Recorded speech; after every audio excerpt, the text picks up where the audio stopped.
I'm Jenni Jepsen. I am with Go Agile in Denmark, and I'm here in Toruń, Poland, enjoying the wonderful PMI conference. And I had the great honor to speak about why Agile works, the neuroscience of Agile leadership. A few years ago, I really was frustrated working with management in organizations that were really focused on the process. And I knew deep in my soul that the reason Agile works is the focus on people. So I thought, maybe I need to find the proof.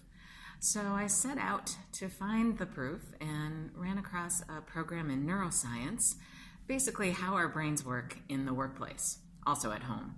But my focus, of course, was in organizations. And what I found out is that Agile ways of working increase the release of dopamine in our brains. So basically the reward mechanisms that allow our prefrontal cortex, this area of the brain, to function optimally. That's where we have rational thinking and focused behavior and emotion control and all the great things that help us get to creativity and innovation in the workplace. So I found that proof, and I was lucky enough to speak about it yesterday. So some tips for leaders to create these environments where people can do their best thinking.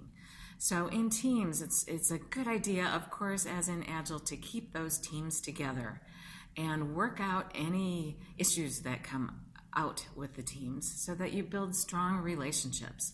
Those relationships lead to results. We can focus on the work because we know where we've got our coworkers.